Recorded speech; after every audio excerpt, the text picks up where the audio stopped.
Mumbai Indians ने 12 साल की रवायत को बरकरार रखते हुए एक बार फिर से आईपीएल की शुरुआत एक हार के साथ की है। कैसे वो हार हुई इस पे थोड़ी बात करेंगे। और उसके अलावा दूसरा जो मुकाबला था कल का वो सनराइजर्स हैदराबाद और राजस्थान रॉयल्स के बीच में था। वहां पर राजस्थान रॉयल्स ने सनराइजर्स हैदराबाद को उसके घर में जाके एक बेहतरीन मात दी।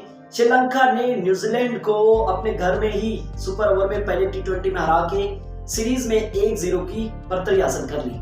और उसके अलावा आज आईपीएल में क्या होगा, क्योंकि आज बहुत बेहतरीन मैच है केएल राहुल के लखनऊ सुपर जायंट्स और उनके सामने होंगे धोनी की धुरंधर चेन्नई सुपर किंग्स। क्या धोनी की टीम कमबैक कर पाएगी, उस पर भी थोड़ी बात करेंगे आखिर में। सबसे पहले बात करते हैं मुंबई इंडियंस और रॉयल चैलेंजर्स बैंगलोर के बीच में।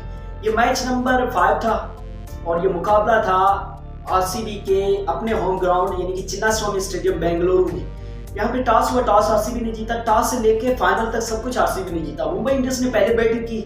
शुरुआत में मुंबई की टीम जिस तरह से हिली वो हिलती गई, क्योंकि उनके ओपनर्स रोहित शर्मा और ईशान किशन कुछ खास नहीं कर पाए। ईशान किशन के खाते में 10 रन थे और वहां पे रोहित शर्मा के खाते में 10 गेंदों में 1 रन था।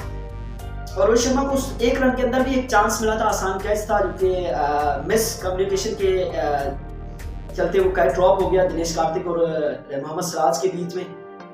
मिस अंडरस्टैंडिंग हम कहेंगे तो वो सही वर्ड होगा, तो उसकी वजह से वो कैच ड्रॉप हो गया। लेकिन उसके बावजूद भी रोहित शर्मा कुछ खास नहीं कर पाए, अगले ओवर में आउट हो गए। 1 रन भी उससे इजाफा नहीं कर पाए अपने स्कोर में। लेकिन 10 गेंदों में 1 रन रोहित शर्मा को ये भाता तो नहीं है, लेकिन कभी कभी ये हो जाता है। उसके अलावा कैमरन ग्रीन आए थे। कैमरन ग्रीन ने आते एक चौका लगाया, लेकिन उसके बाद वो भी अगली गेंद पे बोल्ड हो गए। तो ये मुंबई के ऊपर की बल्लेबाजी थी जो कि लगातार गिरती गई।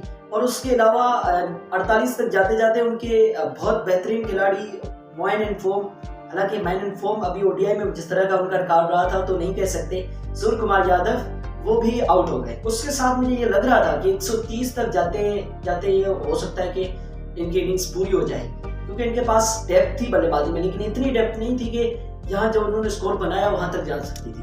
क्योंकि इनके अलावा इनके नीचे थे निहाल वडेरा थे, वो डेब्यू कर रहे थे। हालांकि उनका डोमेस्टिक क्रिकेट सीजन अच्छा रहा, लेकिन टिम डेविड रहे थे। टिम डेविड इनकी टीम में नीचे से थे।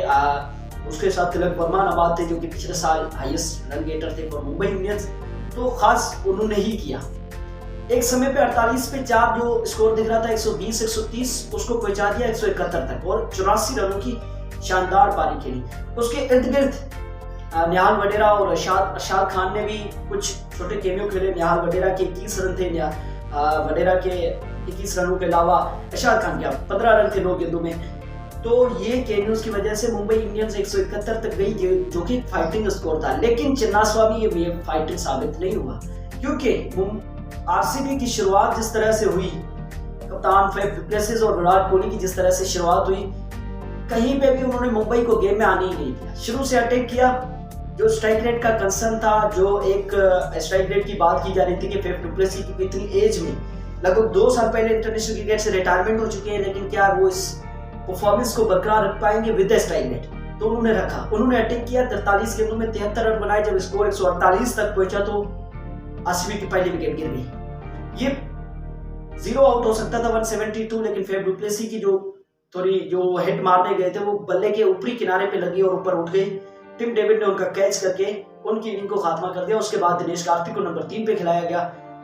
वेरी सरप्राइज्ड कि दिनेश कार्तिक भी खाता नहीं खोल पाए और 149 तक जाते जाते दूसरा विकेट भी गिर गया। लेकिन उसके बाद सिर्फ 4-5 गेंदों में वो 3 छक्के आ गए। 2 ग्लेन मैक्सवेल के नाम से आ गए, 4 छक्के आ गए by the way. Virat Kohli ने फिर 2 छक्के लगाए और इसके साथ ये मुकाबला जो है आरसीबी 16-3 ओवर में हासिल कर लिया टारगेट 172 रन। तो विराट कोहली ने जबरदस्त बैटिंग की। विराट कोहली 82 रन बना के नवाज रहे। जिस तरह का उनका बल्लेबाजी का जो स्टाइल दिखा रात वो 90+% उनके मेडल हो रहा था बैट के साथ। तो इसका मतलब वो फॉर्म में है। जिस तरह का फॉर्म उन्होंने इंटरनेशनल क्रिकेट में पिछले 1 साल में दिखाया उसको बरकरार रखा इस आरसीबी की टीम में जब आते हुए पहला मुकाबला खेलते हुए। इसके साथ साथ आरसीबी ने इस मुकाबले को 8 विकेट से 21 गेंद शेष रहते हुए जीत लिया और पॉइंट्स टेबल पे अपने 2 पॉइंट से पहले मुकाबले में टिका दी। तो ये मुकाबला था दूसरा, क्योंकि कल के दिन का दूसरा मुकाबला था। टोटल ये 5th मैच था टाटा आईपीएल 2023 का। इससे पहले दिन में एक मुकाबला हुआ था, वहां पे राजस्थान रॉयल्स ने सनराइजर्स हैदराबाद को जबरदस्त तरीके से हरा दिया अपने घर में। ये मुकाबला हैदराबाद में था। पहले बैटिंग करते हुए राजस्थान रॉयल्स के दोनों ओपनर्स ने आईपीएल की हिस्ट्री तेज तरीन और सबसे ज्यादा रन बनाने का रिकॉर्ड बना लिया। जोस बटलर 22 गेंदों में 54 रन बना के आउट हुए। यहाँ पे यशस्वी जायसवाल जो कि दूसरे ओपनर थे उनके साथी, उन्होंने भी 54 रन बनाए लेकिन 37 गेंदों पे। उसके बाद नंबर 3 पे खेलते हुए उनके कप्तान संजू सैमसन ने भी वही ब्रेक उसी को कंटिन्यू किया और 32 गेंदों में 55 रन बना के नाबाद रहे, तो ये आउट हो गया खन। शिमरॉन हेटमायर ने 22 रन बनाए और इसके साथ साथ 203 रन बना दिए, बोर्ड पे टिका दिए राजस्थान रॉयल्स के पास जिस तरह की बॉलिंग थी 203 उनके लिए काफी थी। हैदराबाद के पूरी टीम तो नहीं बल्कि 8 विकेट के नुकसान पे 131 रन बना सकी। हैदराबाद की जानिब से किसी ने कुछ खास नहीं किया। इंपैक्ट प्लेयर थे अब्दुल समद, उन्होंने 38 रन बनाए और उसके अलावा 8 गेंदों में 19 रन आखिर में बनाए उमरान मलिक ने। उसके अलावा किसी ने भी कुछ खास नहीं किया।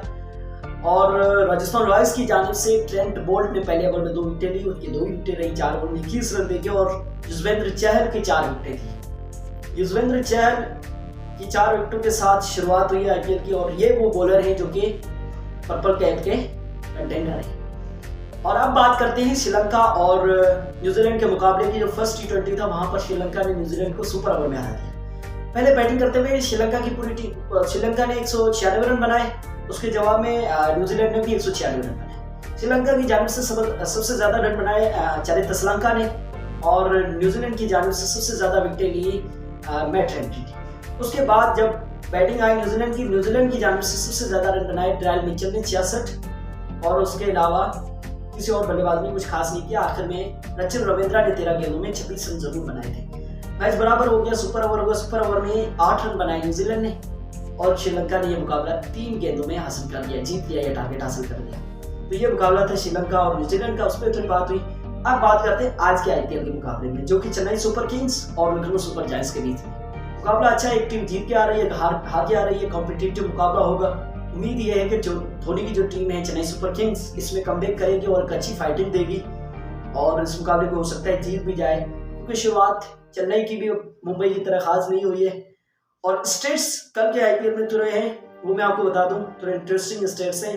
मुंबई इंडियंस की 12 साल से एक रवायत आ रही है, 2012 से लेकर अभी तक यानी 2023 तक टाटा आईपीएल की तारीख में कभी भी उन्होंने पहला मुकाबला जीता नहीं है।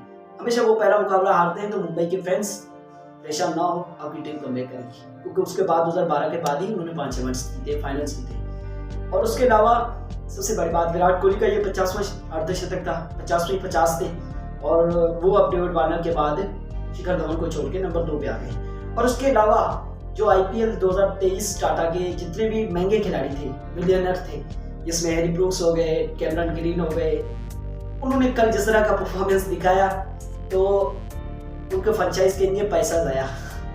खैर जो भी हुआ वो क्योंकि इनके पास एक मैच से सीजन पूरा खत्म नहीं होता, पूरा आगे सीजन आगे पड़ा हुआ है। उम्मीद यही है कि जो मिलियनर हैं वो अपनी टीम के लिए अच्छा परफॉर्मेंस देंगे और अपने पैसों को सही साबित करके दिखाएंगे। बाकी चैनल पे नए तो सब्सक्राइब जरूर कर देना, फेसबुक देख रहे तो फॉलो कीजिए। मिलते हैं नेक्स्ट वीडियो में, तब तक के लिए दुआ में रखिएगा।